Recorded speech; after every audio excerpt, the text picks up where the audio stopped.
Good afternoon student. Study with Anil में आपका हार्दिक स्वागत, हार्दिक अभिनंदन। आज हम Rajasthan university BCom part first में एक बुक चला करती है जिसका नाम है व्यावसायिक अर्थशास्त्र। उसमें एक चैप्टर है जिसका नाम है मजदूरी का निर्धारण। आज हम मजदूरी के निर्धारण के ऊपर ये वीडियो बनाने जा रहे हैं ताकि फर्स्ट ईयर के जो स्टूडेंट्स हैं जिनके सेमेस्टर एग्जाम हैं वो अपनी विभिन्न समस्याओं को लेकर समाधान दे सकें। आइए अब हम चालू करते हैं, प्रारंभ करते हैं। सबसे पहले हम परिभाषा बताएंगे। परिभाषा में बताया एक बार परिभाषा और परिभाषा को लिखने वाले जो राइटर हैं उन राइटर का नाम है बेनहम। बेनहम के अनुसार ये परिभाषा पढ़ने वाले हैं तो देखेंगे विद्यार्थी एक बार सब बोर्ड की तरफ अपना ध्यान केंद्रित करेंगे और मैं एक एक शब्द को आपके सामने पढ़ने जा रहा हूँ जिससे कि आपको पढ़ने और समझने में किसी प्रकार की समस्या का सामना नहीं करना पड़े। तो देखेंगे विद्यार्थी एक बार परिभाषा का कहना है मजदूरी मुद्रा का वह रकम है, अर्थात मजदूरी मुद्रा की एक रकम है, एक वैल्यू है। मजदूरी मुद्रा की वह रकम है जो किसी क्रय संविदा का मतलब क्या होता है विद्यार्थियों? क्रय संविदा का मतलब होता है कि हमने किसी को हायर किया है कि हम उसे पर घंटे, पर सप्ताह या प्रतिदिन या प्रति माह या प्रति पखवाड़ा हम उसे कितने पैसे देने वाले हैं, उसके कार्य के बदले में ऐसा हमने एक अनुबंध किया, उसके साथ हमने तय किया है, उसे कहेंगे हम क्रय संविदा।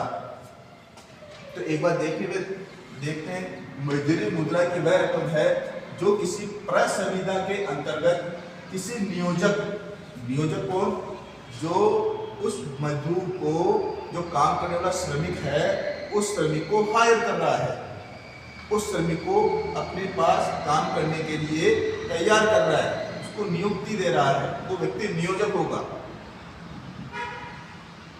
नियोजक द्वारा किसी श्रमिक को उसकी आर्थिक सेवाओं के बदले दी जाती है। अर्थात एक श्रमिक जो होता है उसके पास श्रम होता है, अर्थात कार्य करने की शक्ति ही श्रम कहलाती है। तो प्रत्येक व्यक्ति के पास कार्य करने की क्षमता होती है, इसे श्रम के माध्यम से हम जानते हैं, इसको श्रम कहते हैं। अब कोई भी व्यक्ति अगर इस श्रम को किसी अन्य व्यक्ति को बेचता है या कोई अन्य व्यक्ति इस श्रम को काम में लेता है या दूसरे को श्रम को अगर हम काम में लेना चाहते हैं तो हमें उसके श्रम के बदले कुछ ना कुछ दिया जाना चाहिए। और जब किसी श्रमिक में जो काम करने की क्षमता है इसका उपयोग नियोजक करता है तो श्रमिक को हमें कुछ प्रतिफल देंगे, वो प्रतिफल ही मजदूरी कहलाती है। अगर साधारण सी बातों में कहें, साधारण सी भाषा में कहें तो कोई भी व्यक्ति जो कार्य कर रहा है उस कार्य के बदले में हम उसे जो प्रतिफल दे रहे हैं, जो मुद्रा दे रहे हैं, जो पैसे दे रहे हैं, बस वही क्या कहलाएगा? मजदूरी कहलाएगा।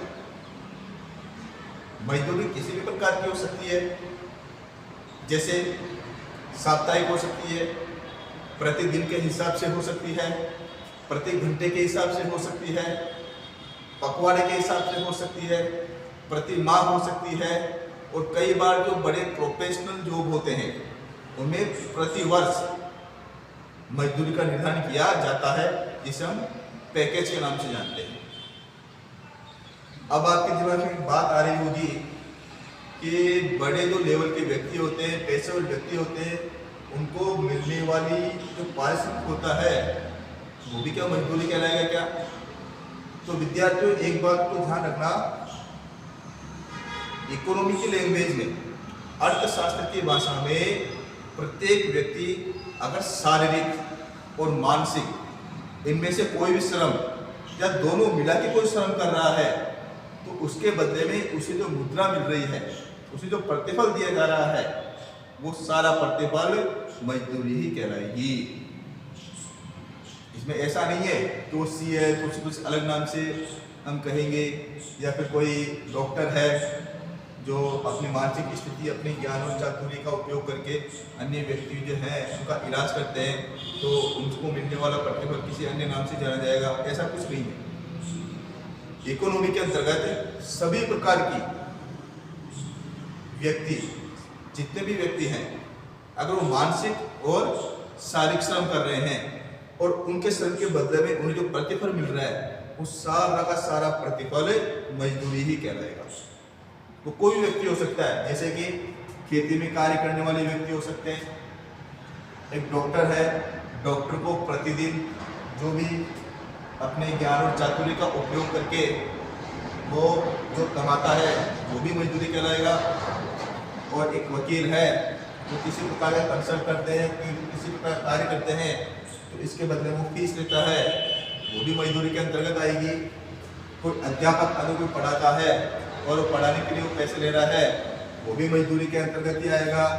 कोई सीए है और अपने ज्ञान और चातुर्य के माध्यम से वो पैसा कमा रहा है और सामने वाले व्यक्ति को कार्य करके दे रहा है, तो वो भी वो मजदूरी में आएगा। नाई, मोची अर्थात नाई जो बाल काटते हैं, शेविंग करते हैं, वो भी व्यक्ति जो है उनको दी गई प्रतिफल जो होगा वो भी मजदूरी कराएगा। मोची जो हमारी चप्पल जूतों को वापस दुरुस्त करते हैं, वो कार्य करते हैं, उनको जब किसी प्रकार का प्रतिफल देते हैं, वो प्रतिफल भी मजदूरी के अंतर्गत आएगा। और आगे चलते हैं, जिसमें आपको विशेष रूप से देखना है लेखक। कोई भी लेखक अगर किसी भी प्रकार का कोई लेख लिखता है और उसके बदले में उसे किसी प्रकार का प्रतिफल मिलता है, तो वो प्रतिफल भी मजदूरी कहलाएगा। इसी प्रकार से रॉयल्टी, अगर रॉयल्टी मिलती है, आप सब जानते हैं रॉयल्टी किसे कहते हैं। अगर किसी भी व्यक्ति को किसी भी प्रकार की रॉयल्टी मिलती है, तो रॉयल्टी भी मजदूरी के अंतर्गत आएगी। क्यों आएगी विद्यार्थियों?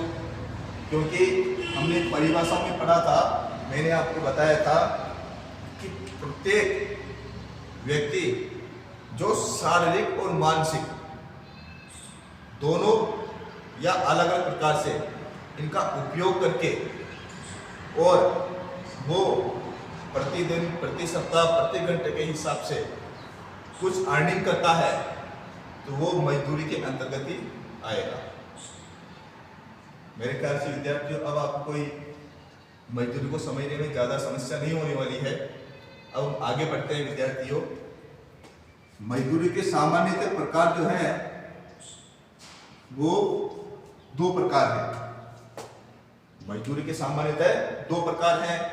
पहला प्रकार है हमारे पास मौद्रिक या नगद मजदूरी। अब कई प्रकार के विद्यार्थी कंफ्यूज होते हैं कि मौद्रिक मजदूरी क्या है, नगद मजदूरी क्या है, असल मजदूरी क्या है, वास्तविक मजदूरी क्या है। देखो विद्यार्थियों, कंफ्यूज होने की आवश्यकता बिल्कुल भी नहीं है।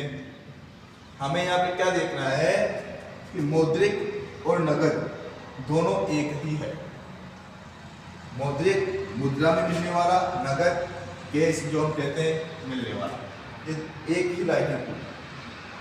या तो मौद्रिक मजदूरी कह सकते हैं हम, या फिर अब नगद मजदूरी कह सकते हैं। आगे देखते हैं। अब बात आती है कि मौद्रिक मजदूरी या नगद मजदूरी हम कहेंगे किसको।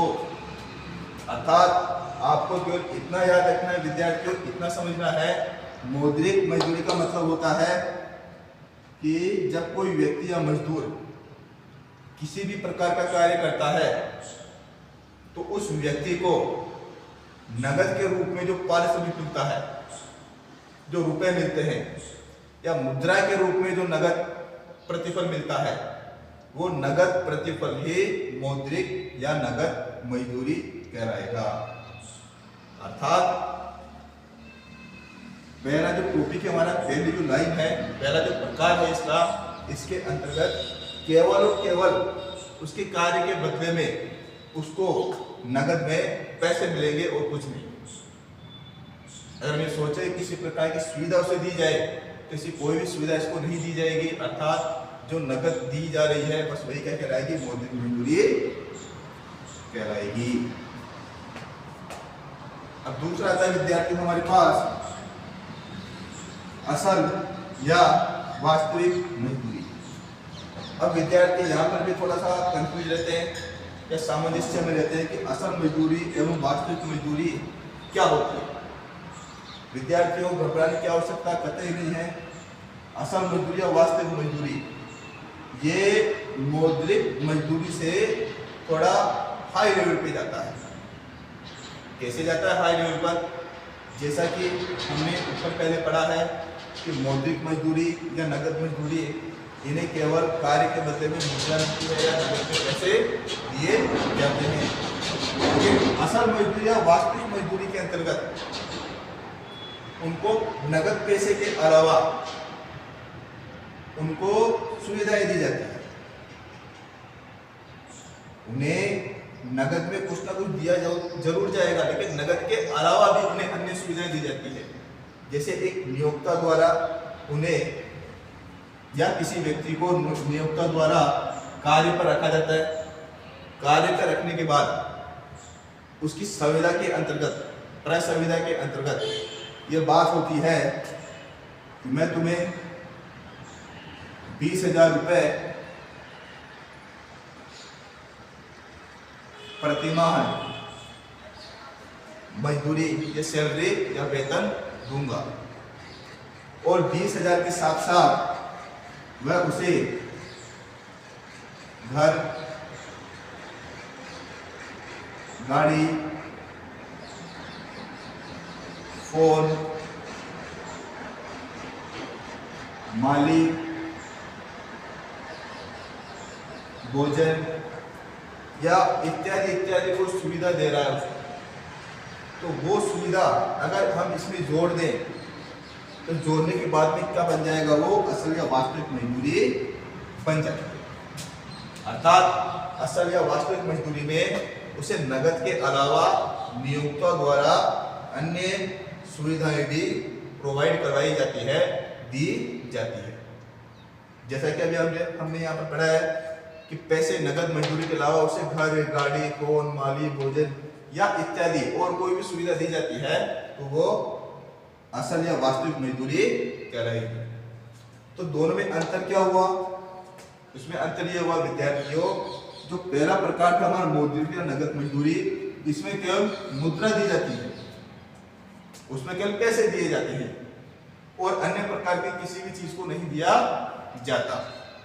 लेकिन दूसरा जो हमारा पॉइंट है, दूसरा जो प्रकार है, उसमें नगद तो दिया ही जाएगा, वेतन स्वरूप कुछ कैश तो दिया ही जाएगा, परंतु कैश के अलावा अन्य सुविधाएं भी दी जाती है। इसलिए इसे असल या वास्तविक मजदूरी कहते हैं। अब गौर से देखा जाए तो हमें ये समझ में आता है इसे असल या वास्तविक, इसे वास्तविक मजदूरी क्यों कहते हैं?